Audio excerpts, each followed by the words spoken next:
In the ancient, mist-covered hills of Sri Lanka, long before the mighty kingdoms arose from the fertile lands, there was a time when the island was a place of mystery and legend.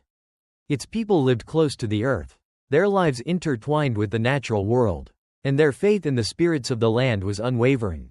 The indigenous tribes, known as the Yakkha, were scattered across the island, their lives shaped by ancient customs, rituals, and a connection to the mystical forces that governed their world. Among these tribes, there existed a prophecy that would forever alter the course of the island's history. The prophecy spoke of a foreign prince, a man born from the seas, who would come to the island to rule. His arrival would bring both great power and unimaginable tragedy. The people of Sri Lanka, who had lived in relative isolation, knew nothing of this prince's origins, nor could they understand the forces that had set him on his destined path. Yet, the prophecy lingered in the minds of the elders, whispered in hushed tones among the sacred groves where the spirits of the ancestors dwelled. Kuveni, the young princess of the Yakkha people, was the one destined to encounter this prince. As a child, she had been raised in the heart of the jungle, her life guided by the wisdom of the elders. She was a being of immense power and mysticism, her presence said to be able to sway the forces of nature itself. Her people revered her, and it was said that the spirits of the land spoke to her, granting her insight into the future. The prophecy was no stranger to her, for she had heard it many times, but its meaning had always seemed distant, something to be passed down through the generations rather than something she would live to witness. Yet, as Kuveni grew older, the weight of her lineage pressed upon her. She understood that her life was not meant to be ordinary. She was destined for something greater. The elders spoke of her powers, of her unique connection to the natural world, and of her ability to read the signs of the land. But even the elders could not have predicted the turning point in her life when the prophecy would come to pass. One fateful day, as the sun began its descent behind the distant mountains, casting a golden glow across the land, a great storm stirred in the horizon. Dark clouds gathered, and the winds howled, carrying with them an unfamiliar scent. The elders, sensing a shift in the natural order, gathered in the sacred grove. It was there that they saw it, a vision that confirmed the prophecy, an image of a ship, its sails torn by the wind, drifting across the seas toward the island. Kuveni stood at the edge of the sacred grove, watching the storm approach. Her heart pounded in her chest as she felt the power of the winds swirl around her. The storm was not just a natural occurrence, it was a harbinger of something greater, a force that would change her destiny forever. She closed her eyes, reaching out to the spirits of the land, seeking guidance. In that moment, she felt a deep sense of foreboding, as though the island itself was trembling in anticipation of the arrival of the foreign prince. The ship was coming. The elders spoke of a strange man, a foreigner who would bring with him both danger and opportunity. They had not yet seen his face, but they knew that he was coming. The prophecy had been fulfilled. Kuveni, with her heart filled with uncertainty and curiosity, was called upon to meet this man. She would not only be the one to confront the prince but also to decide whether he would be an ally or an enemy. The future of her people, the Yakkha, hung in the balance. Her heart stirred with the weight of her responsibilities, and she knew that her actions would shape the island's fate forever. In the days that followed, the storm subsided, and the ship appeared on the shores of Sri Lanka, a dark silhouette against the setting sun. Kuveni watched from the distance as the foreign prince and his men stepped ashore, their faces filled with uncertainty as they beheld the unknown land. The prince's name was Vijaya, a man exiled from his homeland in India, his fate cast adrift by the forces that had driven him from his own kingdom. As he set foot on the shores of Sri Lanka, Vijaya had no knowledge of the prophecy that awaited him. He was a man of noble birth, yet his life had been marked by scandal and exile. He had been cast out by his own people for his misdeeds. His royal blood no longer a shield against the accusations that had followed him. His journey to Sri Lanka had been one of desperation, a chance at a new life, a new beginning, far from the eyes of those who would judge him. Little did he know that the island's ancient prophecy had already set his fate in motion. Vijaya's arrival was not an accident.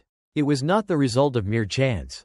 It had been foretold. The storm that had guided his ship to the island was no mere coincidence. It was the manifestation of the island's will, calling him to its shores. The gods, the spirits, and the forces of nature had conspired to bring him here. And now his path was intertwined with that of the island's most powerful and enigmatic leader, Kuveni. As the foreign prince and his followers disembarked from their ship, they were met by the fierce and mystical presence of the Yakkha people. Kuveni stood at the forefront, her eyes fixed on Vijaya, her heart filled with both wonder and trepidation. The prophecy had been fulfilled. The prince had arrived. But what Kuveni did not yet know was that the arrival of Vijaya would not only change the fate of the island but would also alter the course of her own life in ways that even the spirits could not have foreseen. Her relationship with this foreign prince would be one of both power and betrayal. Love and loss. Their fates were intertwined, bound by the ancient forces that had drawn them together. And so, as the sun dipped below the horizon, casting its last golden light over the shores of Sri Lanka, the story of Vijaya and Kuveni began, a story that would span generations and shape the future of the island forever. As the days passed, word spread throughout the island of the arrival of the foreign prince. Kuveni, still in awe of the prophecy coming to life, could feel the weight of her responsibilities pressing down on her. She had been raised to be a leader of her people, and now her role had become even more complex. Her people, the Yakkha, were proud and independent, deeply connected to the land they called home. To them, the arrival of a foreigner was not just an event, it was an omen. A harbinger of change, for good or ill. The prophecy that had been passed down through generations spoke of a man who would bring both prosperity and destruction. It was said that his arrival would shape the fate of the island and its people. That he would either be their liberator or their downfall. The elders had always warned of the delicate balance between the indigenous people and the forces from beyond the seas. The prophecy had been vague, deliberately so, but it was clear that the arrival of this man, Vijaya, would set in motion events that would alter the very fabric of their world. Kuveni, the young princess, stood at the edge of the jungle overlooking the shore, the wind tugging at her hair as she watched the foreign prince and his men settle on the island. Their ship, now docked, looked out of place among the familiar contours of the lush coastline. The men, though weary from their journey, were already beginning to build rudimentary structures, setting up camp on the shores of Sri Lanka. They spoke in a language unfamiliar to Kuveni, but she could sense the tension among them. They were not here by choice, they were exiles, driven away from their homeland.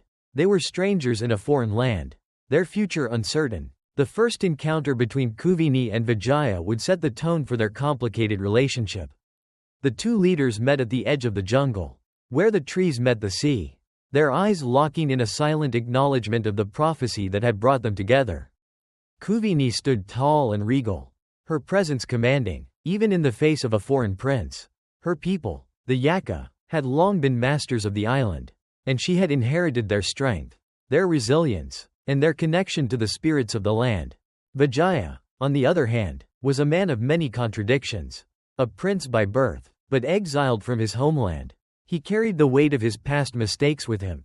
His eyes, though dark and brooding, held a sense of determination. He had been thrust into a situation that was beyond his control. And now he sought to carve out a new life on this distant island. But he could not ignore the strange pull of destiny. The knowledge that his arrival had been foretold. That his path was intertwined with the fate of Sri Lanka. Their first words were few, spoken in the language of the people who had arrived before them. Kuveni, though fluent in many tongues, chose to speak in the language of the Yakkha, testing his understanding. She knew that this foreign prince would either ally himself with her or become an enemy. His response would tell her much about his character. "You have come far, foreign prince," Kuveni said, her voice steady, her gaze unwavering. "The winds have carried you here. But what do you seek in this land? Do you come to conquer? Or do you come in peace?" Vijaya studied her, sensing the power in her words. "I seek refuge," he replied, his voice low and tinged with the weariness of his journey. "I seek a place where I can rebuild, where I can start anew. My kingdom was lost, and I have come to this land in search of a future. Not a war." Kuveni's eyes narrowed. She had heard such words before. But there was something different about the foreign prince. He did not speak with the arrogance of a conqueror, but rather with the humility of one who had fallen from grace. It was this humility that intrigued her, yet it also made her wary. She could not afford to trust him completely. Not yet. She needed to know his true intentions.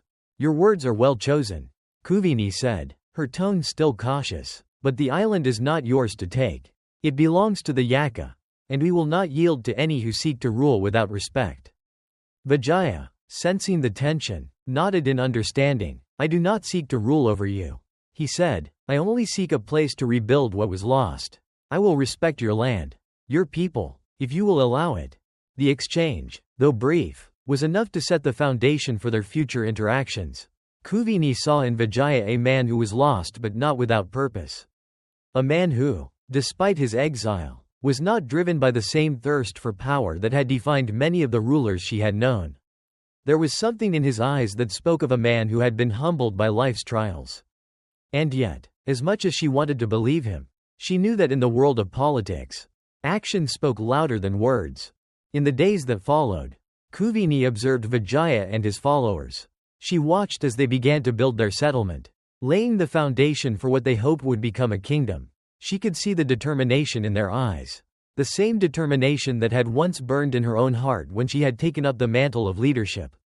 But as the days passed, Kuveni began to sense something else, something deeper, more dangerous. Vijaya's presence on the island had already begun to disrupt the delicate balance of power among the Yakkha. His arrival had stirred something in the other tribes. And while some saw him as a potential ally, others viewed him as a threat. The Yakkha were a proud people, and their trust could not be easily won. Kuveni, as their leader, understood this better than anyone. She knew that the arrival of Vijaya was not just a political event. It was the beginning of a shift in the island's power structure. A shift that would either lead to cooperation or conflict. As the sun dipped below the horizon, Kuveni found herself standing once again at the edge of the jungle, watching as the foreign prince and his followers settled into their new life. The prophecy had foretold his arrival, and now it was up to her to decide whether he would become a threat or an ally. She could not afford to be swayed by emotions or her curiosity. The fate of her people was at stake, and she knew that every decision she made from this point forward would shape the future of Sri Lanka. But as she gazed out at the distant shores, a sense of unease settled over her. The winds had brought Vijaya to her, and with him came a change she could not yet comprehend. She had always believed that her destiny was tied to the land and the spirits that governed it. Now, she wondered if the land itself had chosen her to play a role in a larger game, a game that would test her strength, her loyalty, and her heart. The prophecy was unfolding before her eyes, and she knew that the path ahead would not be easy. But Kuveni was not one to shy away from a challenge. She had been chosen for something greater, and the time had come for her to embrace her destiny, whatever it may be. Days turned into weeks, and the arrival of Vijaya and his followers continued to stir the island's quiet corners. As Kuveni watched from the shadows, the foreign prince and his men slowly began to integrate into the rhythms of the island. They built shelters from the dense jungle wood, cleared patches of land to cultivate crops, and set up rudimentary defenses. The settlers worked diligently, but there was a constant undercurrent of uncertainty in the air. Kuveni, too, worked tirelessly with her people, but her thoughts were often consumed by the growing presence of Vijaya. The prophecy, now more real than ever, loomed over her like a storm on the horizon. For Kuveni, it was becoming clear that Vijaya was not a man to be ignored. He was not the arrogant conqueror that many would have expected, but rather a man shaped by exile and loss, searching for redemption. Yet, despite his apparent humility, there was something about him that unsettled her. His arrival, so perfectly timed with the ancient prophecy, seemed almost orchestrated by forces greater than either of them. One evening, as the moon hung low in the sky, casting silver light over the sea, Kuveni met with her council of elders. The atmosphere in the sacred grove was thick with tension, the sounds of the jungle quieted by the weight of the decision that lay ahead. The council had gathered to discuss the growing presence of Vijaya and his men, and whether the Yakkha should welcome them as allies or prepare for conflict. The island had long been ruled by the indigenous people, and their rule was not to be easily threatened. I have watched them, Kuveni said, her voice steady but filled with underlying apprehension. They build, they toil, they seem intent on establishing something here. But they are not of our people. They are outsiders, exiles. What is it that they truly seek? One of the elders, an older man with a long beard and eyes clouded by age, spoke with deep authority. The prophecy has been clear. My daughter, a foreign prince shall come. His arrival will bring both hope and destruction. We must decide whether he will be the ruler of our land or whether we must cast him back into the sea." Kuveni nodded, but her mind was still wrestling with what she had seen in Vijaya's eyes. His arrival had brought a sense of unease to her, but there was something else, something that tugged at her soul. He had spoken of seeking peace, of rebuilding his lost kingdom. But was it possible that he sought something more? Was it truly peace that he was after? Or something else entirely? Perhaps he is simply a man trying to survive, she said thoughtfully. Perhaps he is not a threat, but a lost soul looking for a place to call home. Another elder, a woman whose face was creased with the wisdom of countless seasons, spoke up. And what if his presence is a test for you, Kuveni? What if you are the one to decide whether his arrival will lead to peace or war? You are the chosen one, the one who has always understood the land, the one the spirits trust. The future of the Yakkha lies in your hands. The weight of the words hung heavily in the air, and Kuveni could feel the eyes of the council members upon her. The responsibility she had long carried as the leader of the Yakkha was now even greater. The prophecy had come true, and she was the one chosen to decide its outcome. The spirits had guided her to this point, and now it was up to her to decide whether to embrace the foreign prince or to send him away. Her mind wandered back to her first meeting with Vijaya. The way he had looked at her, in exile, much like herself, seeking solace in a land that was not his own. She had seen vulnerability in his eyes, something she had not expected from a man who could have once claimed power. His humility had stirred something within her. It was a far cry from the arrogance she had expected from a prince. But could this be the fate of Sri Lanka, the union of a foreign prince and an indigenous queen? Her thoughts were interrupted by the sound of footsteps approaching. It was one of the scouts, a young man with a look of urgency in his eyes. He knelt before Kuveni, breathless from his run through the jungle. "Kuveni," the scout said, "I bring news. The foreign prince, Vijaya, seeks an audience with you. He comes with gifts for the Yakkha and offers a proposal for peace." Kuveni's heart skipped a beat. This was the moment. The foreign prince, the one whose arrival had been foretold, was coming to speak with her. What could he want? What kind of peace was he offering? Could she trust him? "Prepare the sacred space," Kuveni commanded. "Tell him to come. We will meet him in the grove." The scout bowed and hurried off, leaving Kuveni to reflect on the path she was about to walk. She had never been one to shy away from difficult decisions. But this one felt different. She had long been the ruler of her people, the protector of their ways. But now she faced a choice that would define not only her future but the future of the Yakkha people. The winds of fate had brought Vijaya to her shores, and now it was time to face whatever destiny had in store. That evening, as the sky turned to ink and the first stars began to twinkle overhead, Vijaya arrived at the sacred grove. His men stood at the edge of the jungle, watching as their leader stepped forward, his figure silhouetted against the twilight. Kuveni stood waiting for him, her posture regal, her face calm but her heart beating fast. Vijaya approached her slowly, his eyes meeting hers with a mixture of respect and curiosity. He was a tall man, his features sharp and strong, but there was an underlying weariness in his gaze. The weight of exile had left its mark on him, yet there was something compelling about him, something that made Kuveni wonder if he was more than just the foreign prince he appeared to be. "I come with no intent to harm," Vijaya said, his voice low but steady. "I seek only peace. I have brought gifts for your people, symbols of goodwill. But I also seek your wisdom, for I know that you are the one who leads your people with great strength. I ask for your help, to guide me and my men as we seek to establish a future here." Kuveni studied him for a moment, her eyes searching his for any sign of deception. There was none. His words seemed sincere, but she had been betrayed before, and she was not one to be easily swayed by charm or promises. "You speak of peace, foreign prince," Kuveni said, her voice measured. "But how can I trust you? You are an outsider, a man who has come to our shores with nothing but your promises. What assurances do you give that we will not be swallowed by your ambitions?" Vijaya bowed his head slightly, as though acknowledging the weight of her words. "I do not seek to conquer or to claim your land. I seek only to build, to restore what was lost. My ambitions are not for power, but for a future of peace." Kuveni's heart was torn. The foreign prince before her seemed different from the conquerors she had read about in the old tales. He was humble, yet there was an unmistakable fire in his eyes. The island was changing, and the winds of fate were urging her to consider a new possibility, one that would bring together two worlds.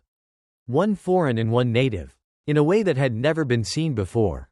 As she stood there, facing Vijaya, Kuveni realized that the prophecy had already begun to shape the future.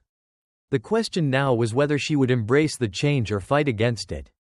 And if she chose to embrace it, what kind of future would she and her people face? The winds shifted again, and Kuveni felt the weight of the spirit's gaze upon her. It was time to decide. Vijaya's life had not always been marked by the humility he now wore like a cloak. Born into the royal family of Sinhapura, he was a prince of great promise. His future seemingly as grand as the royal palace where he had been raised. His early life was filled with luxury, surrounded by the finest tutors, the best warriors, and a wealth of knowledge passed down through generations. Yet, for all his privileges, there was something within him that could never be content. He was a prince with an insatiable desire for power, and it was that very thirst that led to his downfall. His father, King Sinhabahu, had ruled with a stern hand, but he had also instilled in his children the values of strength, honor, and responsibility. Vijaya, however, was a young man prone to indulgence and recklessness. He often found himself drawn to the pleasures of court life, feasts, celebrations, and the attention of his many admirers. His mind, though sharp, was consumed by his own desires. He ignored the counsel of the elders and sought to carve his own path, believing that his royal blood would shield him from any consequences. It was during this time of excess that Vijaya's greatest mistake occurred, the one that would change his life forever. In his youthful arrogance, he began to take liberties that were unbecoming of a prince. He ignored the advice of his advisors, defied his father's commands, and caused great unrest among the people of Sinhapura. His most disastrous act was his infatuation with a woman from a rival clan. His pursuit of her not only led to a public scandal but also threatened the fragile peace that his father had worked so hard to maintain. The rival clan, enraged by the disrespect shown to their daughter, demanded justice, and what followed was a political crisis that rocked the kingdom. The elder statesmen in the court, concerned for the future of the kingdom, urged King Sinhabahu to take drastic action. The kingdom was on the brink of civil unrest, and Vijaya's actions were threatening to bring it to the edge of war. His father, torn between his love for his son and his duty to the kingdom, made a decision that would forever alter the course of Vijaya's life. He cast his son out of Sinhapura, sending him into exile, far from the comforts of the palace and the power of the throne. Vijaya, despite his pride and defiance, was left with no choice but to accept his fate. He was stripped of his title, his wealth, and his position. The royal robes that once adorned him were replaced by the tattered clothes of a wandering exile. He was forced to leave the kingdom he had once ruled and embark on a journey into the unknown. His once gleaming world of power and luxury crumbled before him, leaving him with nothing but his own will to survive. He wandered for months, through forests and deserts, across seas and rivers. The journey was harsh, and Vijaya learned quickly the true cost of his arrogance. Gone were the days of feasts and comforts. Now, he faced the brutal reality of survival. The prince who had once commanded armies now found himself dependent on the kindness of strangers, scrounging for food and shelter in foreign lands. His heart, once full of pride, began to humble itself as he realized the depth of his mistakes. But even in his darkest moments, Vijaya's resolve never wavered. He knew that his fate was not yet sealed. Deep inside, he still believed that he was destined for something greater, that his true potential had yet to be realized. His time in exile, though painful, forged a new strength in him, a strength born from hardship and solitude. He began to reflect on the lessons his father had tried to teach him, the values he had once dismissed. He understood now that true leadership was not about indulgence or excess, it was about responsibility, respect, and the ability to protect and uplift those who followed you. One day, as Vijaya found himself on the shores of a distant land, he encountered a group of traders who, recognizing his noble blood, offered him a way out of his exile. They spoke of a land far to the south, an island called Ceylon. where the people were rumored to be in need of leadership. The island was isolated, its tribes scattered and divided, and there was talk of a prophecy that foretold the arrival of a foreign prince who would unite the land. The traders spoke of this prophecy with reverence, telling tales of a young man who would rise to greatness in this new world. Vijaya, hearing these stories, felt the stirrings of something deep within him. The prophecy was not just a coincidence, it was a sign. His time had come. He had been exiled for a reason, and now he had the opportunity to redeem himself. The island of Ceylon, with its lush landscapes and untamed people, beckoned him. He knew that if he could conquer this new land, if he could prove himself worthy of the prophecy, he could reclaim his lost honor and build a kingdom from the ground up. With little more than a handful of loyal followers, Vijaya set sail for Ceylon. The journey was long and treacherous, but he was determined to reach the island. His heart was filled with a mixture of hope and uncertainty, but he knew that this was his last chance. The winds that had once carried him to exile would now carry him to a new destiny. As the ship sailed across the vast ocean, Vijaya spent his days reflecting on his past and his future. He thought of his father, the kingdom he had lost, and the people he had failed. He thought of the lessons he had learned in exile and the man he had become. The young prince who had once been driven by pride and ambition had been replaced by a man who understood the value of humility and hard work. But would that be enough to gain the trust of the people he was about to meet? After weeks at sea, the shores of Ceylon finally appeared on the horizon. As the ship neared the island, Vijaya stood at the bow, his heart racing with anticipation. The land was more beautiful than he had imagined, with towering mountains, dense jungles, and beaches that stretched as far as the eye could see. The island was wild, untouched by the hands of civilization, and it felt like a place of endless possibility. As the ship anchored and Vijaya and his men disembarked, they were greeted by the sight of a land that was both beautiful and forbidding. The Yakkha, the indigenous people of the island, watched from the shore, their eyes filled with suspicion and curiosity. They were not quick to trust outsiders, especially those who arrived uninvited. But Vijaya was undeterred. He knew that the journey he had undertaken was not one of conquest, it was one of redemption. The people of Ceylon, the Yakkha, would either accept him as their leader or cast him aside. He had no illusions about the challenges that lay ahead. He had come to this land not to conquer, but to build a future that would be shaped by the lessons he had learned in exile. The prophecy had spoken of his arrival, but it was up to him to prove that he was worthy of the role he was meant to play. As he stepped onto the shores of Ceylon, he knew that the future of the island, and his own future, depended on the choices he would make in the coming days. He was no longer the young, arrogant prince of Sinhapura. He was a man reborn, determined to leave behind his past and create a new destiny for himself and the people of the island. But little did Vijaya know that his arrival would bring him face to face with the woman who would change his life forever, Kuveni. The powerful and enigmatic queen of the Yakkha. Their destinies were now intertwined, and the story of their fates would shape the future of Sri Lanka forever. The island of Ceylon, vast and untamed, welcomed Vijaya and his followers with a silence that seemed almost reverential.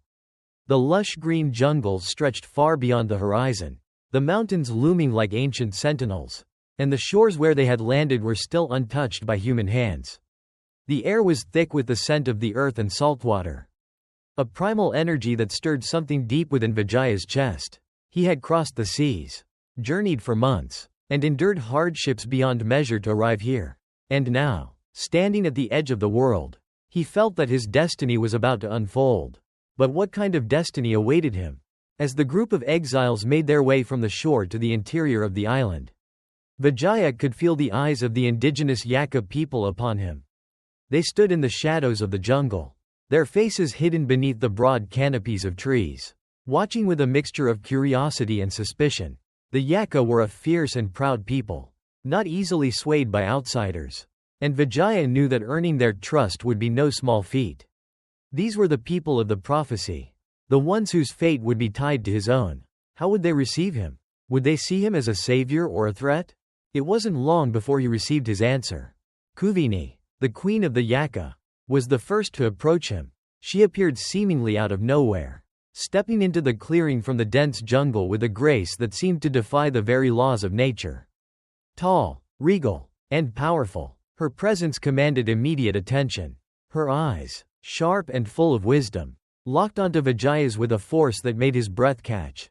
It was as though she could see right through him, reading the depths of his soul in an instant. The moment was heavy with significance. Kuveni was not just any woman, she was a leader in her own right.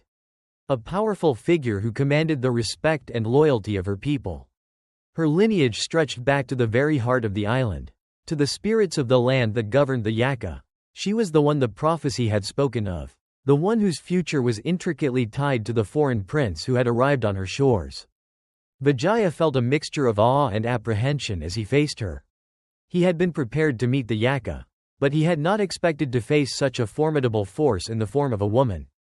There was something ancient and mystical about her, an energy that seemed to pulse from the very earth beneath her feet. "I am Kuveni," she said, her voice like the wind, soft, yet carrying an undeniable power. "I am the queen of the Yakkha, and this is our land.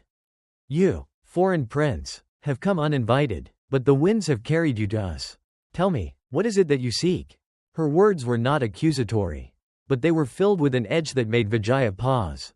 There was no fear in her eyes, only a keen sense of judgment. He could feel the weight of her gaze, as though she were not just speaking to him but to the very core of his being. She was assessing him, testing him, and Vijaya knew that he had to answer with caution and honesty. "I seek refuge," Vijaya said, his voice steady despite the nerves that churned within him. "I have no kingdom to return to. I come from a land I can no longer call my own. My people have abandoned me, and I am but a man without a place. But I have heard of your people, and I have heard of this land. I seek nothing more than the chance to live in peace, to rebuild my life here." Kuveni regarded him silently, her eyes narrowing slightly as if weighing his words. The silence between them stretched long, and Vijaya could feel his heart racing in the quiet tension. He had traveled across the seas to find a new beginning. But this woman, this queen, held the power to decide whether that new beginning would come to fruition.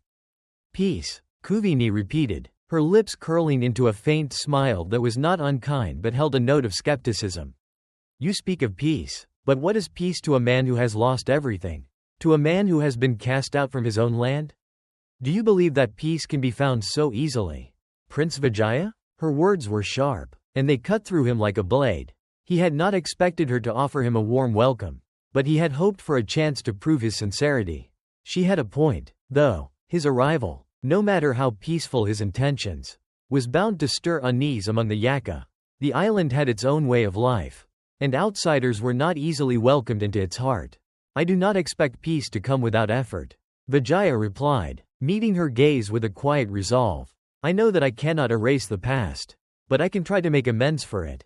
I can work to earn your trust, to prove that I am not here to conquer, but to coexist." Kuveni studied him for a long moment. Her expression softened ever so slightly, though there was still a guardedness in her eyes. She had been chosen by the spirits to lead her people, and she would not easily be swayed by words alone. But there was something in Vijaya's voice, a sincerity that spoke to her on a deeper level. She had seen many men come and go, each with their own promises of peace. But this man was different. He was not here with a sword raised, demanding submission. He was here with nothing but his words and a willingness to rebuild. "We shall see," Kuveni said finally, stepping back and gesturing for him to follow her. "Your arrival is the fulfillment of the prophecy. But what happens next is up to you. You will prove yourself, or you will leave." Vijaya nodded, his heart swelling with a mixture of hope and uncertainty. This was not an easy path, and the road ahead would be fraught with challenges. But for the first time in a long while, he felt a sense of purpose stir within him. He had come to this island to find a new beginning. And perhaps, just perhaps, he had found it in the form of the queen before him. As Kuveni turned to lead him deeper into the jungle, Vijaya followed, his mind swirling with questions and possibilities. What was the true meaning of the prophecy that had brought him here? Could he truly build a future on this land, alongside the people who had called it home for centuries? And most importantly, what would his relationship with Kuveni become? The Yakkha queen had already made it clear that her loyalty was first and foremost to her people. But there was a spark of something between them, a connection that neither could yet fully understand. The winds of fate had brought them together, but only time would tell if they would stand as allies or as rivals. As they walked side by side through the dense forest, the trees seemed to part, as though acknowledging their meeting. The prophecy had begun, and with it, the story of Vijaya and Kuveni was set in motion, a story that would change the fate of Sri Lanka forever. As the days passed in the dense jungles of Sri Lanka, the settlement that Vijaya and his men had begun to build slowly began to take shape. What had once been a modest camp of exiles was now transforming into something more, a place that, though small, held the promise of a future. It was a land of mystery, of power and potential, waiting to be shaped by the will of the men and women who had arrived. For Vijaya, this land was not just a refuge, it was his second chance. The opportunity to forge a kingdom out of nothing. But the path to that goal was far from easy. And he was aware of the trials that lay ahead. Kuveni watched from the shadows, as she often did, observing the foreign prince and his men as they worked tirelessly to establish themselves on the island. She had offered him her guidance, at least for now, but her loyalty was not easily earned. The Yakkha were a proud people. And though the prophecy had brought Vijaya to their shores, it was unclear whether his presence would truly benefit them. The future of Tambapani, the kingdom he hoped to build, would depend on much more than just the fulfillment of an ancient prophecy. At first, the Yakkha watched with suspicion. They had never welcomed outsiders, and the idea of a foreign prince settling on their land was a bitter pill to swallow. But as the days turned into weeks, something began to shift. The men who had once come with swords drawn, eager to take whatever they could, had begun to show a different side, one of cooperation and hard work. Vijaya had proved himself in small but meaningful ways. He helped clear the land, assisted in building shelters, and even took part in the communal tasks that had once seemed beneath a prince. His humility and tireless effort slowly began to win the respect of the Yakkha. Kuveni observed this transformation closely. She had not expected Vijaya to be so determined, so willing to toil alongside his men. He had come to her as a prince with nothing, and now he was slowly shaping himself into a leader. It was an unexpected sight, a man once driven by pride and arrogance, now humbled by his circumstances. But could that humility be enough to earn her people's trust? More importantly, could it be enough to forge the alliance that would unite the island? One evening, as the sun dipped below the horizon, painting the sky in hues of orange and gold, Kuveni approached Vijaya in the clearing where his men were working. He had become a fixture among them, leading with a quiet authority that had begun to win over the hearts of many. "Your people work well," Kuveni remarked, her voice carrying the weight of both admiration and scrutiny. "I see that you have earned their respect. But the land is still untamed. There is much work yet to be done. Do you truly believe you can build a kingdom here?" Vijaya looked up from where he had been arranging stones by the edge of the camp. His hands were calloused from the work, and his brow was furrowed with concentration. But there was something in his eyes now, a spark of determination that had not been there when he first arrived. "I do believe it, Kuveni," he said, his voice steady but filled with a deep conviction. "This land is rich with potential. It may be wild now, but it will be fertile ground for what we can build here. A kingdom built on hard work, respect, and cooperation. It will take time, but I have faith." Kuveni studied him for a moment, her gaze piercing. "Faith alone will not be enough. The Yakkha are proud people, and they will not follow you simply because you promise them something better. They need proof that you are worthy of their trust. That your kingdom will offer them more than just survival." Vijaya nodded, understanding the weight of her words. He had known from the moment he set foot on this island that winning the Yakkha's trust would not be easy. They were a fierce people, loyal to their traditions, and their hearts could not be swayed by empty promises.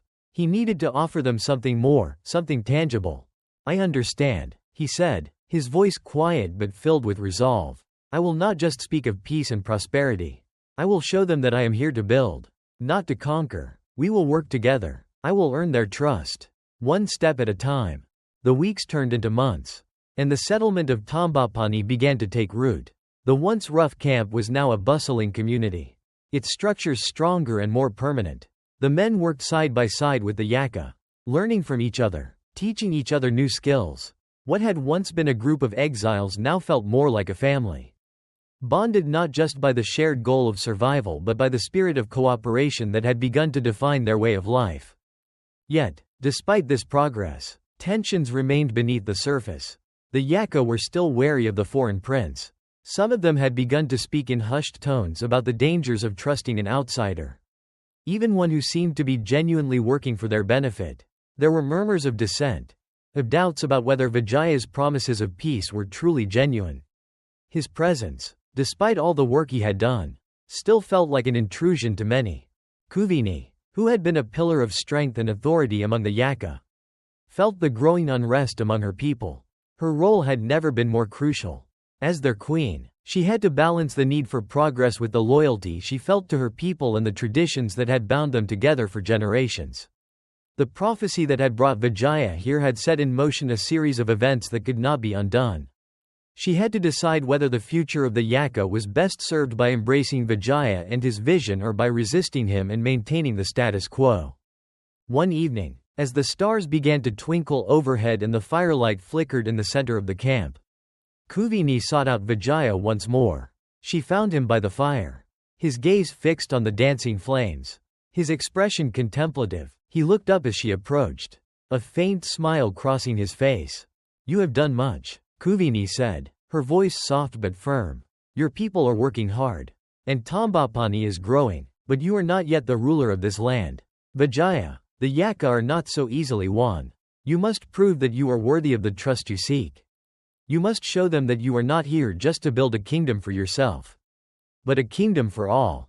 Vijaya nodded slowly, understanding the gravity of her words.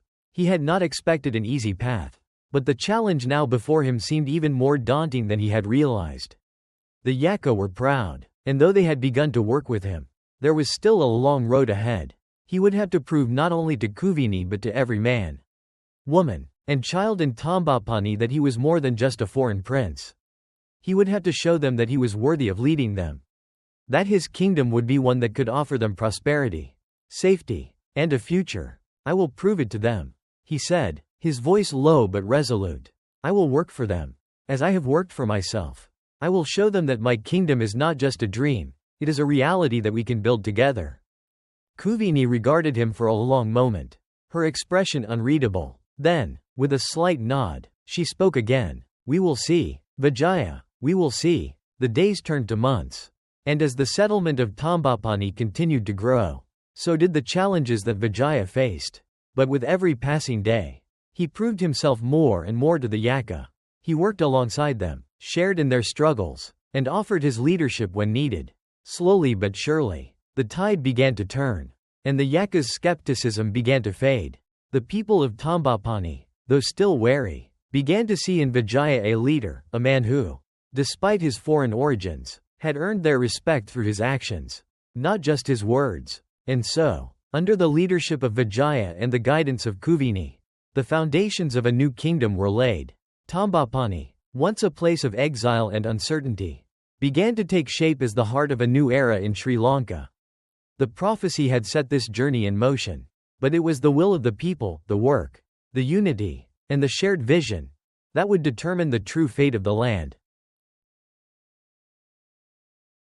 As the weeks passed in the growing settlement of Tambapani, the relationship between Kuveni and Vijaya deepened, though not without complexity. What had begun as a cautious, somewhat detached alliance between the foreign prince and the Yakkha queen began to shift into something more intricate, layered with trust, tension, and the unspoken forces of destiny. Kuveni, a leader marked by wisdom beyond her years, had initially regarded Vijaya with a mixture of suspicion and curiosity.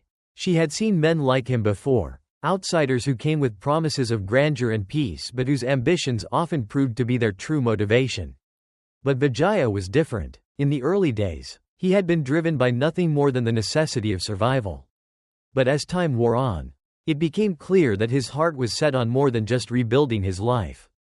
He sought something deeper, redemption, a fresh start, and a place where his legacy could be shaped not just by his royal blood but by his actions. And yet, Kuveni could not entirely put aside the thought that, despite his humble beginnings here, Vijaya was still a prince. His presence on the island was not a coincidence, it had been foretold. He had come because the prophecy had brought him to the shores of Ceylon, and Kuveni could not shake the feeling that his arrival would change the Yakkha's world forever. Whether that change would be for the better or worse, she could not yet tell. Their conversations, at first brief and businesslike, began to evolve as the days stretched on. Vijaya, though a foreigner, was a man who deeply respected the ways of the island and its people. He spent his days working side by side with the Yakkha, helping to build the settlement and earn the trust of the people. But as much as he worked alongside them, it was clear that his mind was always occupied by the future. He often sought Kuveni's counsel, speaking with her late into the night by the fire, discussing everything from governance to the needs of the people. Despite her wariness, Kuveni found herself drawn to him, not only as a leader but as a man.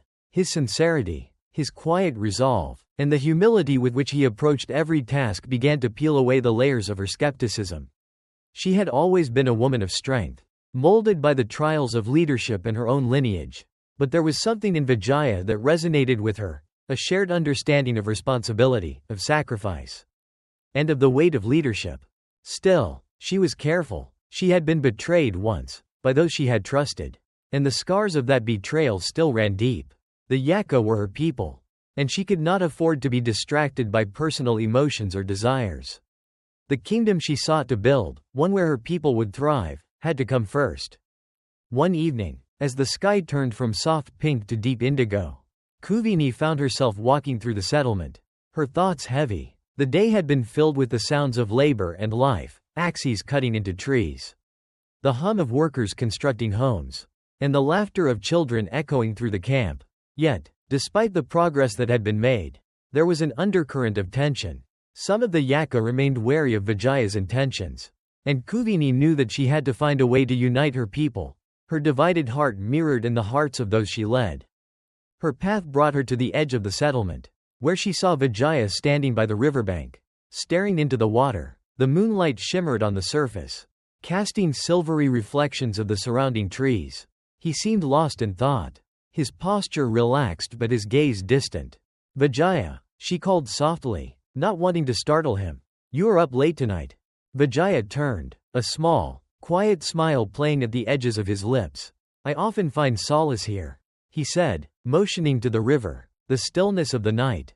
It reminds me of simpler times." Kuveni walked closer, her gaze following the movement of the river as it flowed gently beneath the moonlit sky. "I understand," she replied. "There is something in the quiet of the night that makes one reflect on life, on what has been and what will come." For a moment, they stood in silence, the only sound the rustling of leaves and the soft murmur of the river. Kuveni, though still keeping her emotional distance, felt the pull of something between them, a connection that, despite all their differences, seemed to bind them together. She had always been a solitary figure, her leadership defined by strength and distance. But in Vijaya, she saw something that made her question the walls she had built around her heart. "You've come a long way, Vijaya," she said finally, her voice quieter now, "from a prince with nothing to a man building a kingdom from the ground up." "It is impressive." Vijaya turned to her fully, his expression thoughtful. "I've had nothing to rely on but myself, Kuveni, and the trust of those around me. The Yakkha, despite their reservations, have given me that trust. And you have given me a chance, though at times, I feel it is more of a test than a gift." Kuveni met his gaze, her eyes sharp but not unkind. "It is a test. I do not give my trust easily. And I will not be the only one to decide your fate. The Yakkha will decide whether your kingdom is worth building. But I will not let them make the same mistakes I have. I will not let my people be deceived by empty promises." Vijaya nodded, his eyes darkening with the weight of her words. "I would never deceive you, Kuveni. My intentions are as clear as I can make them. I seek only to build, to create something lasting, and I seek your guidance. For you are the one who understands the land and its people far better than I." Kuveni turned away from him, gazing into the distance where the settlement lay, its flickering firelight visible even from this distance. "The land is not easily shaped," she said softly, almost to herself. "It resists those who try to dominate it, but it welcomes those who respect it. Your kingdom will need to do the same. And you must prove to my people that your intentions are more than just words. That you are more than a man in search of redemption." Vijaya stepped closer, his voice low but filled with sincerity. "I am not here to dominate. I am here to build with you, to work alongside your people. I know the road will be hard, I know that many will resist. But I believe that together, we can create something worth believing in. Something that will last. Kuveni's heart tightened, a mixture of emotions churning inside her. She had heard words like these before. From men who had sought power.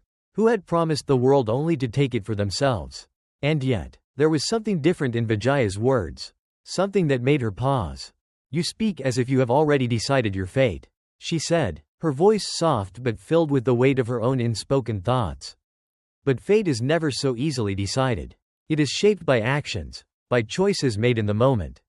You will face challenges, Vijaya, and not all of them will be ones you can solve with words. I am not afraid of the challenges, Vijaya replied, his gaze unwavering. I am afraid of failing those who trust me. And you, Kuveni, are the one I must prove myself to. For the first time, there was an unspoken understanding between them, an acknowledgement that their fates were now bound together. Whether by the prophecy or by their own choices, their destinies had been entwined, and the future of Tambapani would be shaped by what came next. Kuveni turned back to him, her expression unreadable. We shall see, Vijaya, we shall see. The settlement of Tambapani continued to grow, as did the bond between Kuveni and Vijaya. What had once been a fragile alliance was now solidifying into something deeper. Though not without complications, the Yakkha had begun to embrace Vijaya's vision of a new future.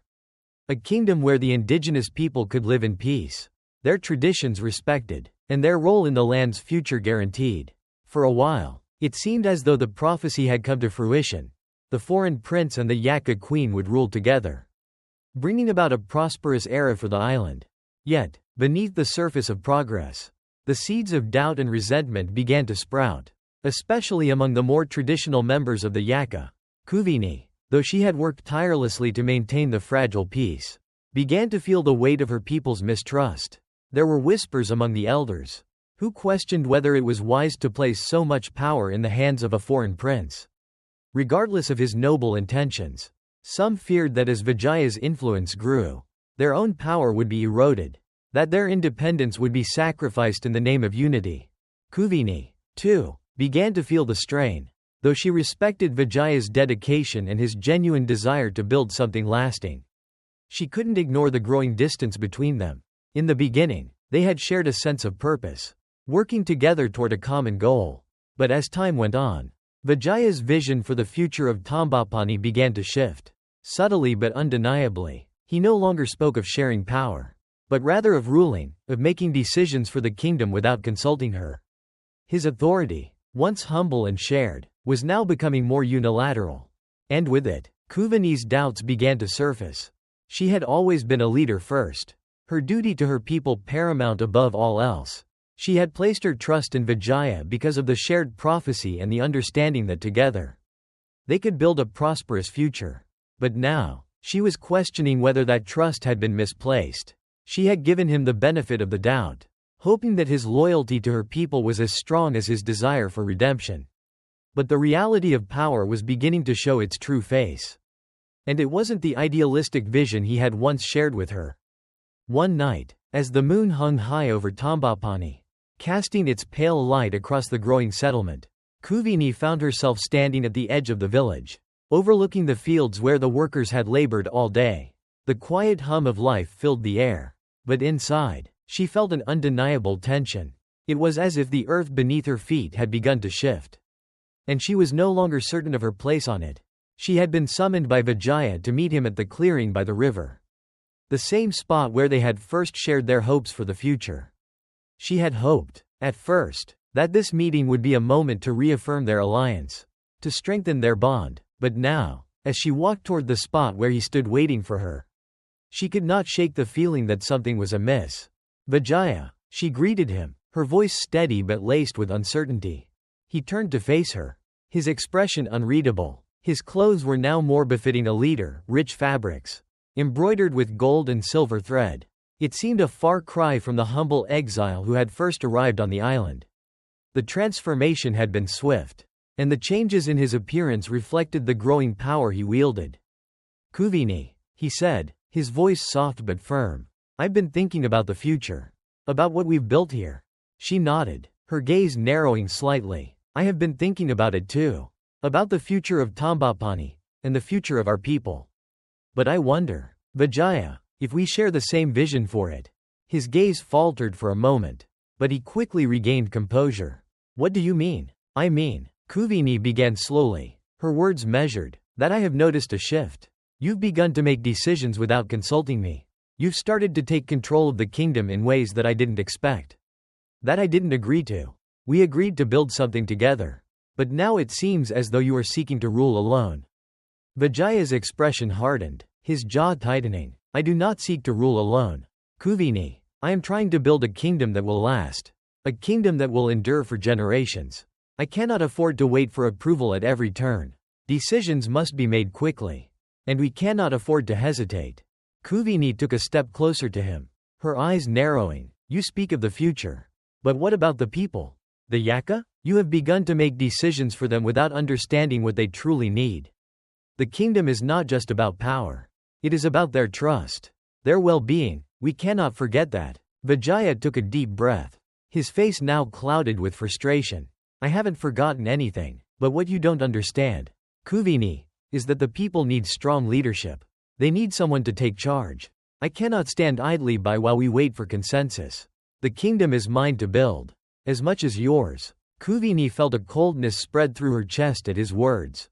She had expected many things from Vijaya, ambition, leadership, perhaps even conflict, but she had not expected him to claim the kingdom as his own. He was a prince, yes, but the Yakkha were not his to command. They were her people, and she had fought for their freedom long before he had ever set foot on this island. Her voice shook as she spoke, a blend of hurt and defiance in her words. You are not the sole ruler of Tambapani. Vijaya, you may have come here with nothing, but you cannot claim what was never yours to begin with. I will not stand by and watch you take everything for yourself. There was a silence between them, heavy and tense, as Vijaya seemed to weigh her words. For a moment, it appeared as though he would speak again, but instead, he turned away, walking toward the riverbank. The moonlight reflected off the water, casting eerie shadows in the stillness of the night. Kuveni felt a pang in her chest as she watched him. She had given him so much, placed her trust in him when no one else would. But now, she saw him for what he truly was, a man who had been driven by ambition, who saw power as the only way to prove his worth. And in that moment, the man she had once believed in seemed so distant, so foreign, that she could hardly recognize him. I trusted you, she whispered, more to herself than to him. But I see now that I was wrong. Vijaya didn't turn back. And you were right, he said quietly, his voice cold. You were wrong. In that instant, something irrevocable changed between them. The bond they had built, the hope of a shared future, fractured in a single, silent moment. The betrayal wasn't just a matter of power. It was the slow realization that they had never truly been on the same path. That their destinies were never meant to intertwine as she had hoped. Kuveni turned and walked away, her heart heavy with the weight of that realization. The Yakkha had placed their faith in her, and she had placed hers in Vijaya. But now, she was left with the knowledge that the kingdom they had once hoped to build together was no longer a dream they shared. As the night grew darker and the sounds of the jungle enveloped her, Kuveni knew that she would have to make a choice that would forever alter the course of her people's future. The prophecy had brought her and Vijaya together, but the true test was only just beginning. The tension in Tambapani was palpable, like the stillness before a storm. The once promising alliance between Kuveni and Vijaya, built on shared goals and mutual respect, had fractured irreparably. Kuveni had felt the cold sting of betrayal as Vijaya's ambitions grew bolder. His desire for power clouding the cooperative spirit that had brought them together. Their relationship had always been one of cautious partnership, but now, it seemed that their paths had irrevocably diverged. As Kuveni spent her days overseeing the people of the Yakkha, ensuring their welfare and guiding them through the delicate transition into a new future, Vijaya, now more isolated in his authority, began to make his decisions with increasing autonomy. He no longer sought her counsel as he had in the past. He did not need her approval. She could see it in his eyes. His resolve had hardened, and his ambition had grown beyond the island. What once seemed like a humble hope for a new beginning was now transforming into the pursuit of power for its own sake. And then, one day, an event occurred that would further complicate the already fragile situation. A ship arrived at the shores of Tambapani. At first, the sight of a ship after so many months seemed like a curiosity.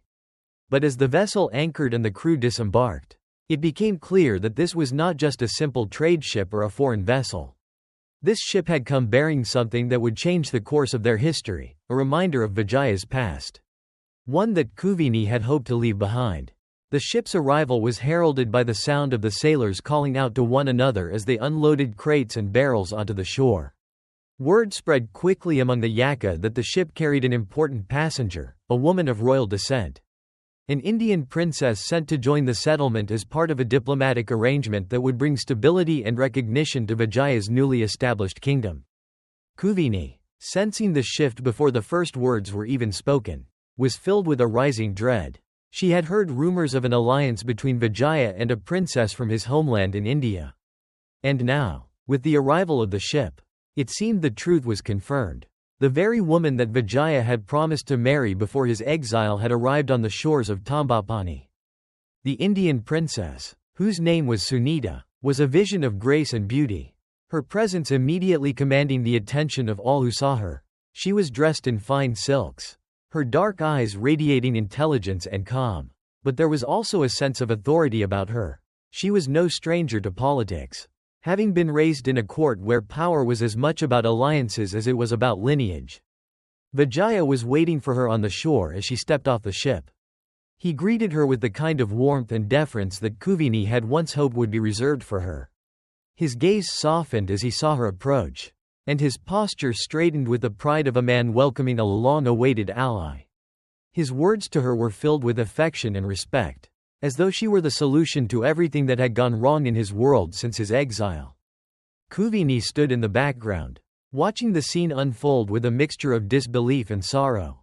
The woman who had come to stand at Vijaya's side was the very symbol of the life he had once left behind, the life he had rejected in his pursuit of something new. The life that Kuveni had shared with him, and that she had hoped to build alongside him. "Welcome to Tambapani, Princess Sunita," Vijaya said, his voice full of reverence. "You have traveled far, but your presence here marks the beginning of a new chapter for us. Together, we will ensure that this kingdom thrives." Kuveni's breath caught in her throat as she stepped forward, unable to remain an observer any longer. It was time to confront the reality of the situation. She could no longer stand by and watch as her place in this kingdom, and in Vijaya's heart, slipped away. "Vijaya," Kuveni said, her voice cutting through the air with a quiet but unmistakable force. "This is a grand occasion. Indeed, but I cannot help but wonder how this new arrival will change the balance of power we have so carefully built here." Vijaya turned to her, his expression momentarily softening before a flicker of uncertainty crossed his face. He had not expected Kuveni's intrusion at this moment, especially not when he was standing before the woman who had arrived to share his vision for Tambapani.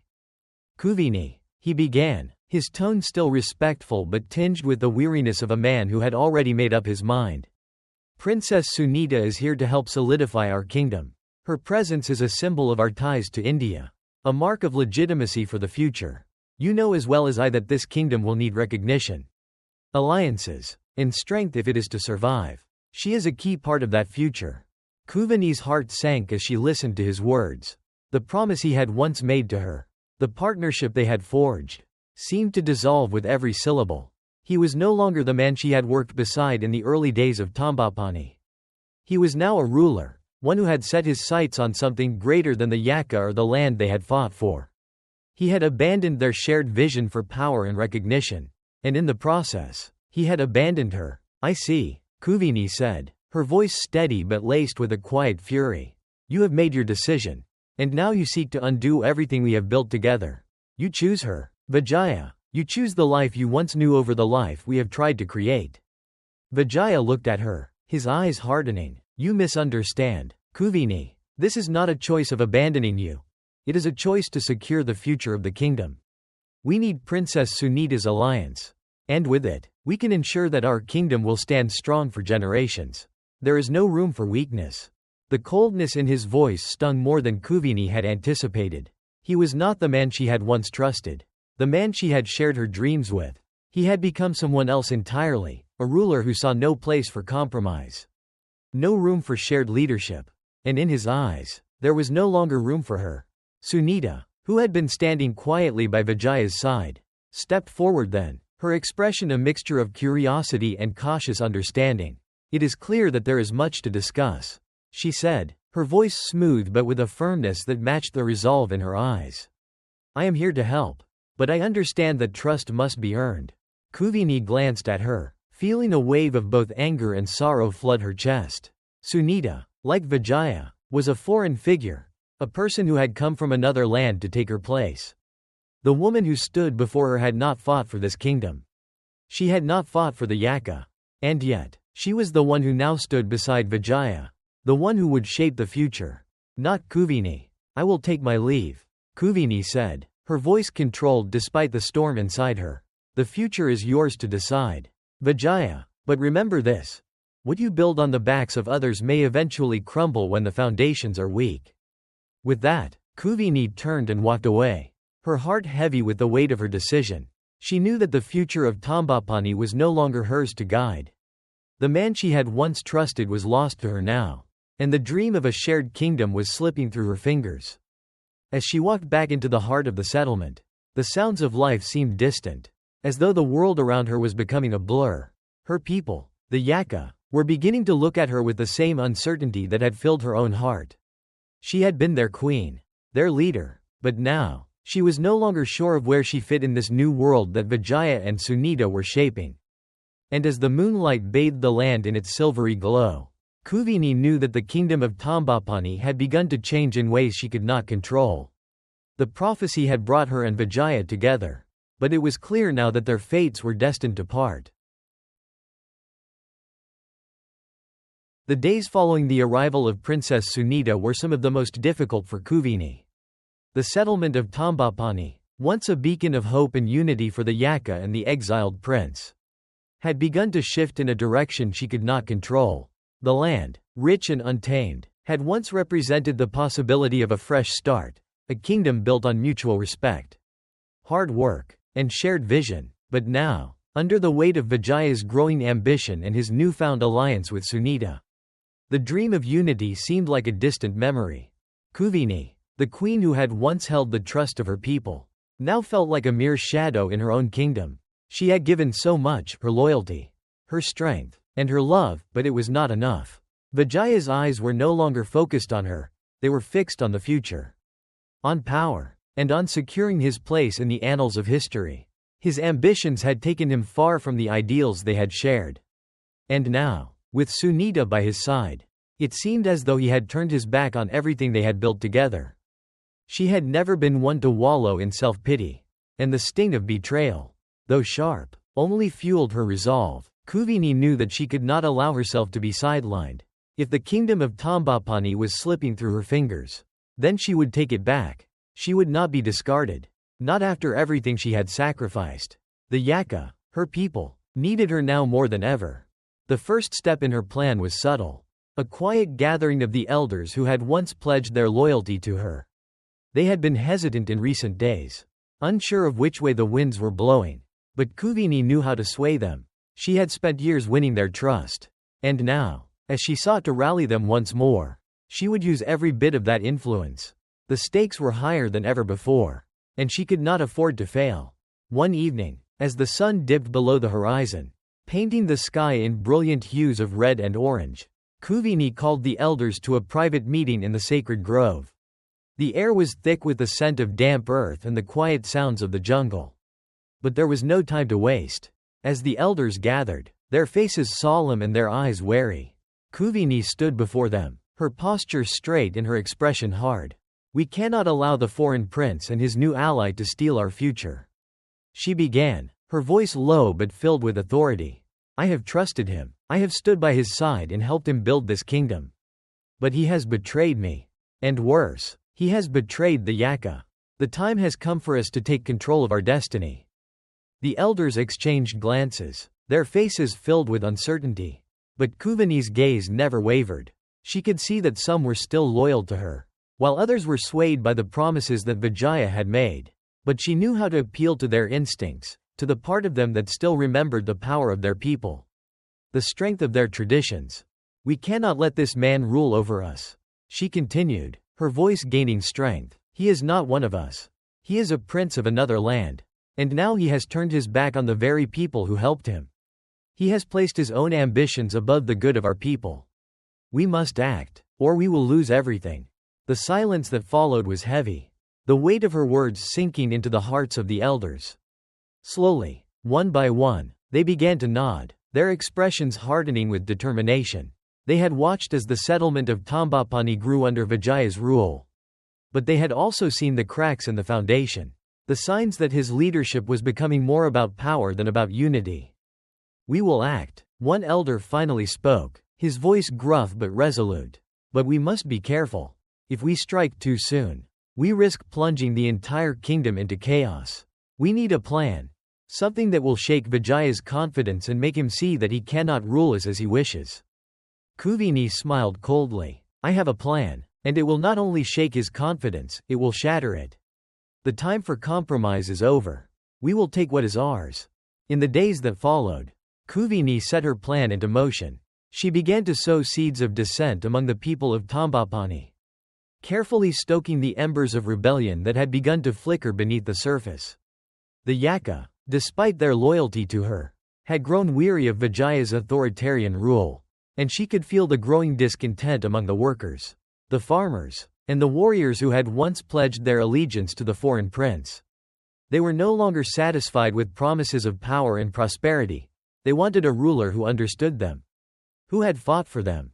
At the same time, Kuveni worked in the shadows to gather more powerful allies, those who had once been loyal to Vijaya but had become disillusioned with his rule.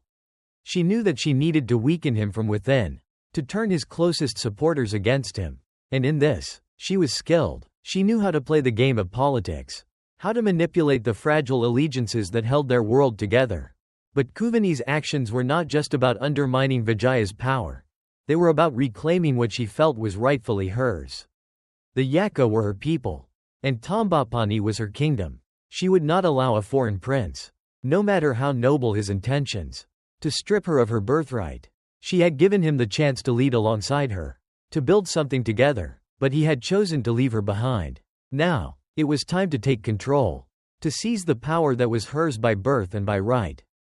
As she worked tirelessly behind the scenes, Kuveni also began to manipulate Vijaya's relationship with Princess Sunita. She knew that Sunita, though outwardly calm and regal, was vulnerable. The princess had arrived to solidify an alliance, but she was not yet fully integrated into the Yakkha's world. She was still an outsider, a foreigner with little understanding of the island's complexities. Kuveni saw an opportunity to exploit this, to drive a wedge between the two foreign rulers and make Sunita question her place in this kingdom.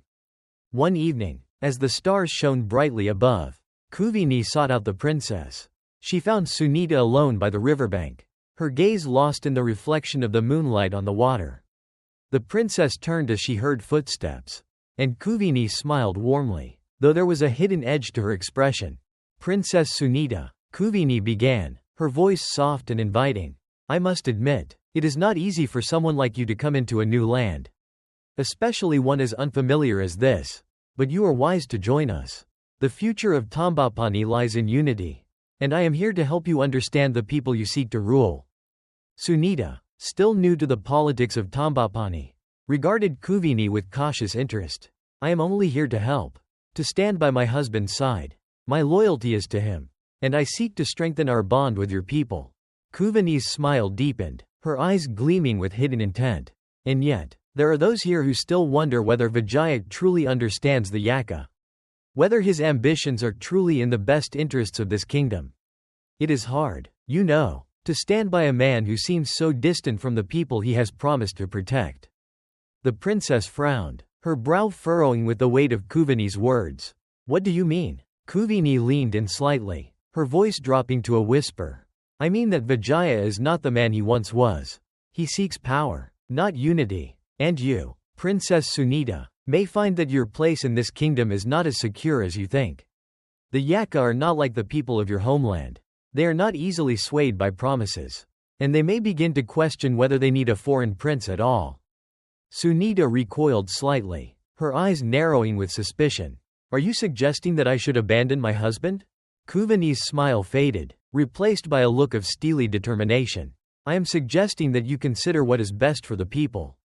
Princess. And perhaps, in time, you will see that your true allegiance lies not with a man who seeks to control, but with the people who have been forgotten. As Kuveni turned and walked away, she could feel the first stirrings of the rebellion she had set in motion. The Yakkha were beginning to listen, and the cracks in Vijaya's rule were widening. She had set her course, and there was no turning back now. The storm that Kuveni had unleashed in Tambapani was beginning to grow. The kingdom that she had once envisioned as a partnership between herself and Vijaya was now fractured. Her words, whispered into the ears of the elders and the disillusioned, had taken root, and doubt had begun to spread like wildfire through the ranks of the Yakkha. While the foreign prince had sought to rule with ambition, Kuveni had turned that very ambition into fuel for a rebellion, stirring up resentment and division among the people she had once led with unwavering loyalty. Her plan was working, as she had expected. The elders, those who had once placed their trust in her, began to rally behind her. They had always feared the growing power of Vijaya, and now that fear had become anger. The alliances that Kuveni had carefully cultivated over the years were being restored, and the Yakkha were once again looking to her for leadership. She had positioned herself as their true protector, the one who understood the island and its people, the one who would never abandon them for the pursuit of power. But what Kuveni hadn't counted on was the strength of Vijaya's resolve. What she hadn't anticipated was how far he was willing to go to maintain control. Not just of Tambapani, but of her heart. He had allowed her to question him, to push him to the edge, but now the time had come for him to fight back. The same ambition that had once led to his downfall was now his weapon in the battle for the kingdom, and for her. It started with whispers. At first, they were subtle. Rumors passed between the workers, the farmers, and the warriors of Tambapani. But soon, they grew louder, carried in the wind to every corner of the settlement. The elders, those who had once been loyal to Kuveni, began to change their tune. They were not prepared to risk the stability that Vijaya had promised. They had seen the growing discontent, and they had heard the promises of a kingdom built on unity, not division. Kuveni could feel it in her bones. The tide was shifting, and she was losing her grip on the people. The rebellion she had fueled was now faltering. She had not only underestimated Vijaya's determination to hold on to his power but also the loyalty of those who had once followed her. They had wanted change, yes, but they had not wanted war. They had wanted a new beginning, not the turmoil of a kingdom torn apart. The final blow came when Vijaya, with Princess Sunita by his side, addressed the people of Tambapani in a grand assembly. The gathering was held in the heart of the settlement, where the Yakkha had once built their homes and where the future of the kingdom had been forged.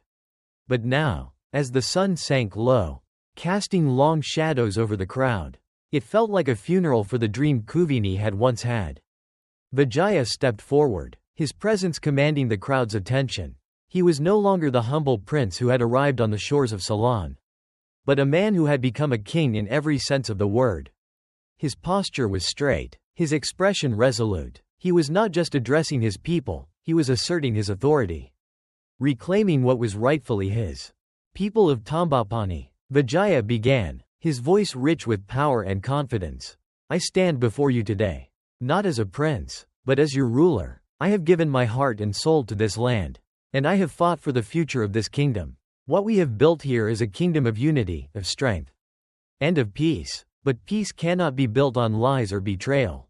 And the time has come for us to move forward, together. He paused, allowing his words to sink in, his eyes scanning the crowd.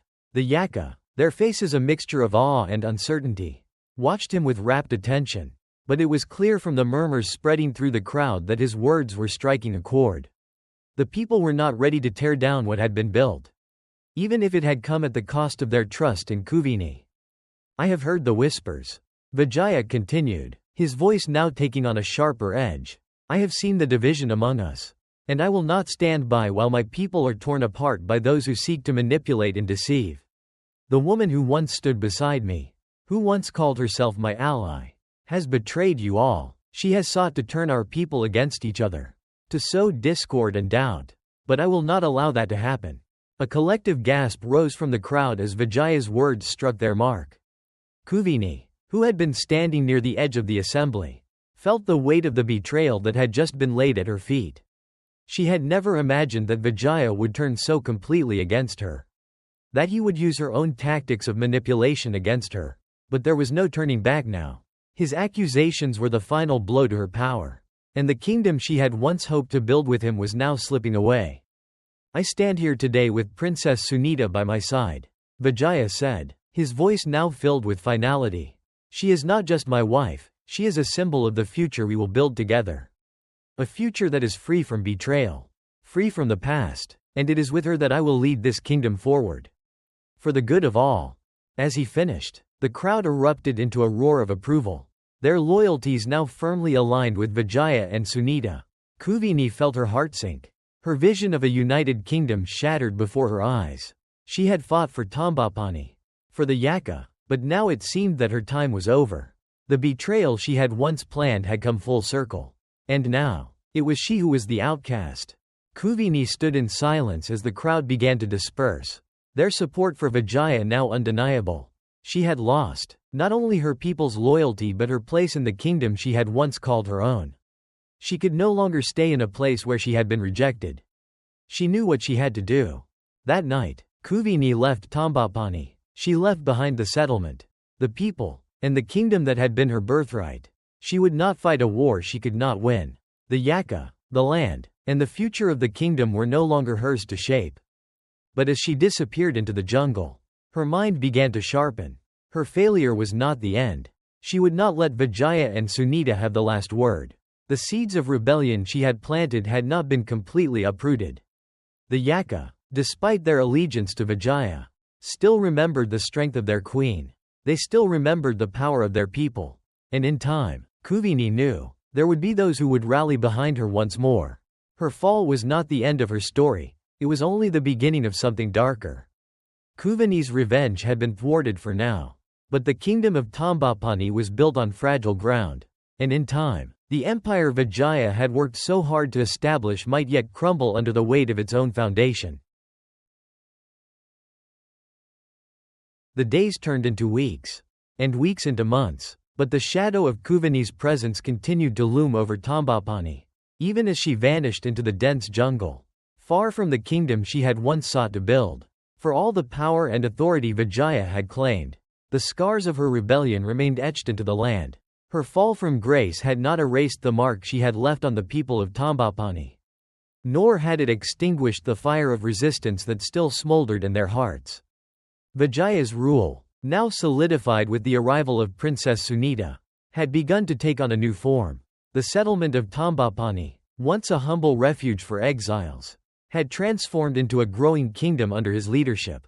But as much as he sought to distance himself from the rebellion that Kuveni had sparked, the reality of the kingdom's fragile foundation was clear. He had won the loyalty of the people, for now. But loyalty could be a fickle thing. And he knew better than to believe it would last forever. Still, life moved on in Tambapani. The fields were tilled, the homes were built, and the settlement grew stronger with each passing day. The Yakkha, despite the tension between them and Vijaya's rule, found themselves adjusting to a new way of life. They had once been ruled by their queen. But now they were subject to a foreign prince who had won their loyalty through strength and promises of a better future.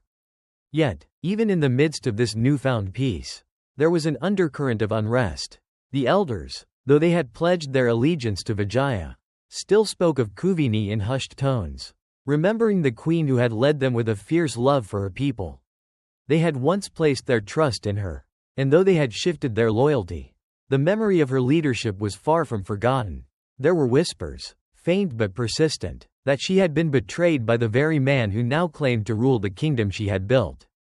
The Yakkha people, despite their loyalty to Vijaya, still remembered the promise of a different kind of kingdom, one that had been born from the unity of the foreign prince and the indigenous queen. That vision, however imperfect, had been lost the moment Kuveni had been cast aside. And though Vijaya worked tirelessly to consolidate his power, he could feel the discontent that lingered beneath the surface. It was during this time, when the kingdom seemed to have stabilized under his rule, that the first signs of a new movement began to emerge. Small, secretive gatherings took place in the darkest corners of Tambapani, where those who still remembered Kuveni's rule and her ideals came together. They did not speak of rebellion outright, but they spoke of the vision that had once guided the Yakkha, a vision of a kingdom where the land and its people were valued above the pursuit of power. Kuveni had been the embodiment of that vision, and though she had fallen, the seeds of her leadership had not been forgotten. The people who once followed her had not vanished with her departure. In the quietest corners of the settlement, they waited for the right moment, knowing that one day, the kingdom might need her again. The land itself seemed to echo with her presence, as if it remembered the strength and courage that had once defined her. One evening, as the sun began to set and the sky was painted in hues of gold and purple, a figure cloaked in shadow made their way into the heart of Tambapani. The figure was unassuming, their face obscured by the hood of their cloak, but there was something about them that drew the attention of those who saw them. As they moved through the streets, their eyes seemed to glow with an intensity that set them apart from the rest. They had the aura of someone who belonged to the past, a past that had not yet been fully erased. The figure made their way to the edge of the settlement, where the remnants of Kuveni's former followers still gathered in secret. They did not need to say a word. The moment the figure arrived, the gathered Yakkha knew who they were, the last remnants of the fallen queen, seeking to reignite the flame of rebellion. For a long moment, the figure stood in silence, taking in the sight of the settlement that had once been the center of their fight. The buildings, the fields, the walls, everything seemed to have changed since the days when Kuveni had led them. The people now walked under Vijaya's rule, but there was a heaviness in the air, as if the land itself was waiting for something. At last, the figure spoke, their voice quiet but unmistakable. It is not over. The vision Kuveni gave us, the kingdom she dreamed of, is still alive. The people are still here, waiting for the right moment. We are the legacy of that vision, and we will carry it forward. The gathering murmured, their eyes widening in recognition. The time had come to rekindle the dream that had once burned brightly. Kuveni's legacy had not been erased, and the people she had led were not willing to let her vision die. They knew that the future of Tambapani, and the future of the Yakkha, still rested on the foundation she had laid. Meanwhile, across the settlement, Vijaya sat in his private quarters, alone with his thoughts. His kingdom had been built, but in the quiet of his solitude, he could not ignore the feeling that something was missing. The kingdom he had forged with Sunita by his side was strong. Yes, but it was not whole. Kuveni's absence, her spirit, lingered like a shadow across his throne. No matter how much he sought to move forward, he could not escape the consequences of the choices he had made. He had taken what he wanted, power, respect, a kingdom, but he could not shake the feeling that he had lost something much more important in the process. And as the days passed, he could not ignore the whispers that seemed to follow him. The whispers of the people who still remembered Kuveni, who still believed in the dream she had offered them. Her legacy, it seemed, would not be forgotten. As the months passed, the kingdom of Tambapani grew stronger under Vijaya's leadership. The settlement, once a small collection of exiles and indigenous people, had transformed into a thriving kingdom, its walls fortified and its fields lush with crops. The land that had once been untamed and wild was now steadily yielding the fruits of labor, thanks to the hard work of both the Yakkha and Vijaya's followers. With Princess Sunita at his side, Vijaya had established a new order, a regime that promised stability, prosperity, and strength. Despite the cracks that had formed in his alliance with Kuveni, despite the lingering presence of her rebellion, Vijaya felt that the future of Tambapani was more secure than ever before. He had turned his back on the past, and with it, the chaotic period of his exile. The prophecy had set his path before him, and now, as he stood in his growing kingdom, he felt that he was finally realizing his true potential. But as much as his kingdom grew, the shadow of his past, of Kuveni, of the shared dreams they had once envisioned together, hung over him like a cloud. He had achieved what he had set out to do, yet in the quiet moments when he was alone with his thoughts, he could not escape the nagging sense that something vital had been lost along the way. Vijaya stood on the balcony of his newly built palace one evening, his gaze fixed on the horizon where the sun was sinking into the sea. casting the sky in fiery hues of red and orange. The kingdom spread before him, the sounds of life echoing from the fields, the streets, and the newly constructed homes. The people of Tambapani were working together, Yakkha and exiles, united in their shared vision for the future. Yet despite the harmony, there was an unspoken tension, an undercurrent of discontent that had yet to be addressed.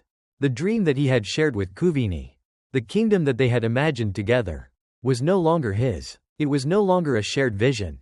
She had been right in the end. He had become consumed by his own ambitions. His actions, his rise to power, had pushed her aside, and now, with Sunita by his side, the kingdom was no longer a place of unity, but one of division. He had built something, yes, but was it what he truly wanted? As if summoned by his thoughts, Princess Sunita stepped onto the balcony, her presence soft but strong. She had been a quiet strength at his side, offering counsel and support, but there was something in her eyes that spoke of unease. She, too, had felt the shift in the kingdom, the growing tension among the people, especially the Yakkha. Vijaya, she said, her voice calm, you have built a kingdom that stands tall and proud. But I sense a restlessness in the air. There are whispers of discontent, of those who still remember what was lost when you and Kuveni parted ways.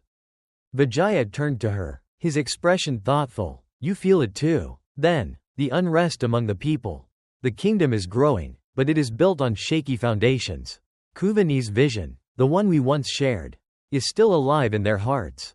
And it haunts me. Sunita looked at him, her eyes filled with understanding. You built this kingdom to ensure our future. But in doing so, you have left a part of it behind. Kuveni's ideals, her dreams for the Yakkha, are not easily forgotten. And you, Vijaya, have become the symbol of what they now fear, foreign rule.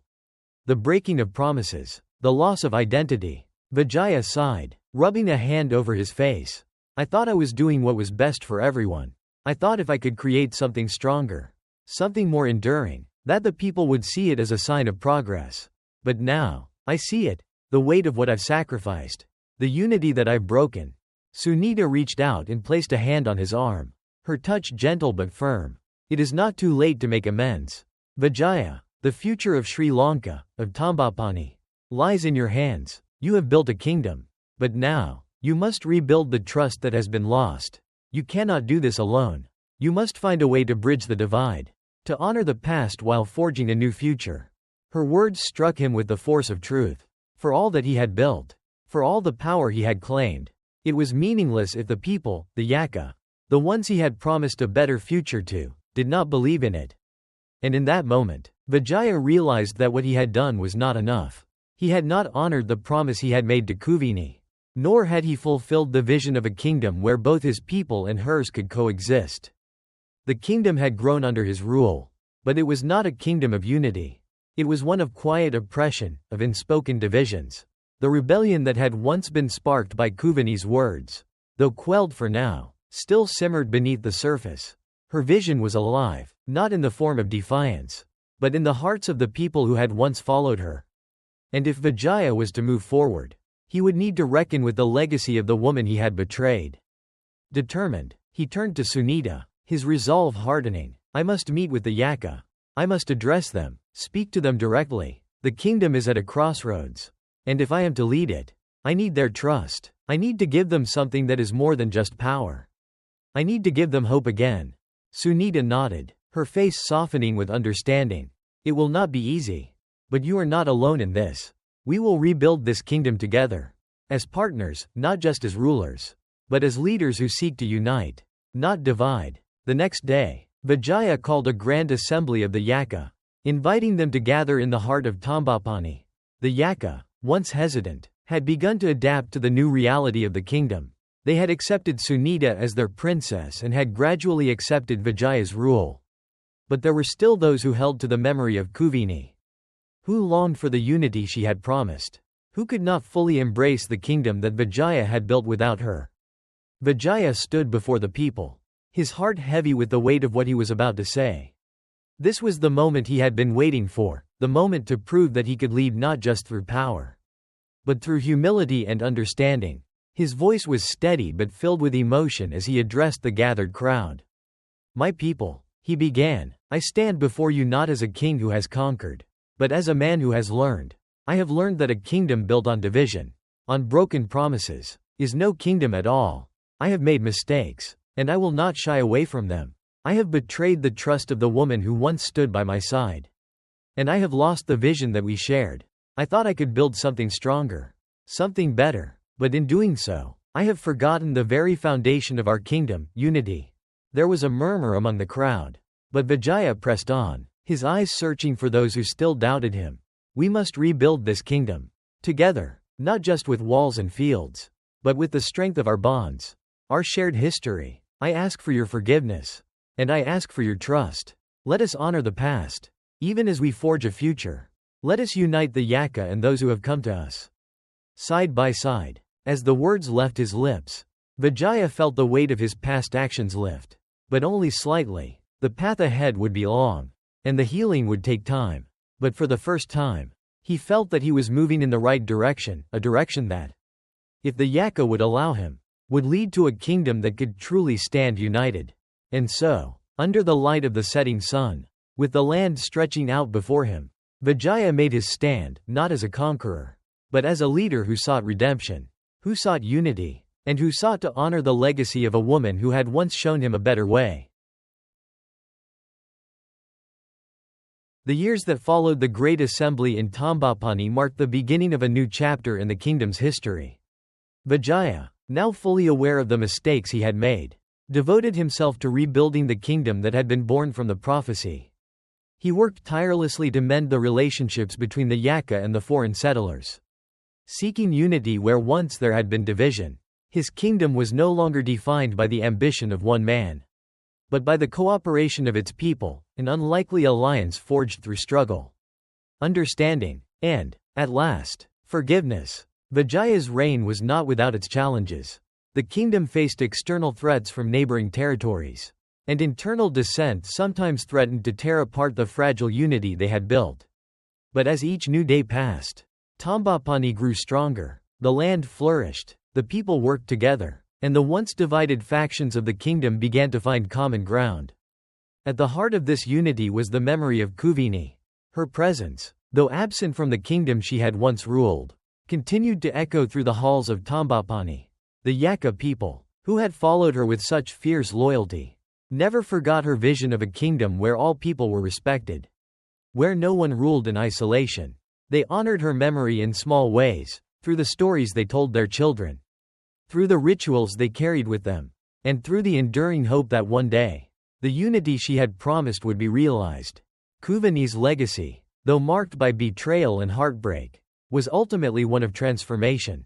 The rebellion she had sparked, though unsuccessful in its immediate goal, had forced Vijaya to confront his own flaws and to understand the deeper needs of the people he sought to rule. Without her challenge, without her call for justice and unity, Vijaya might have never understood the true weight of leadership. The kingdom of Tambapani would have been built on a foundation of power and dominance, not on the shared dreams of its people. And so, as the years passed and the kingdom flourished, Vijaya began to reflect on the woman who had once stood by his side. He realized that, in many ways, Kuveni had been the true architect of the future they had both once dreamed of, a future where the people of Sri Lanka, regardless of their origins, could find peace and prosperity together. He could not undo the mistakes of the past, but he could honor her by ensuring that her vision lived on in the kingdom they had built, even if she was not there to see it. One evening, as the sun set over the horizon, casting its golden light over the fields of Tambapani, Vijaya stood at the edge of the settlement, gazing out at the land that had become both his kingdom and his redemption. Princess Sunita stood beside him, her hand resting gently on his arm, her presence a quiet strength at his side. "Do you ever think of her?" Sunita asked, her voice soft but filled with understanding. Vijaya nodded, his gaze fixed on the horizon. "Every day," he said, his voice thick with emotion.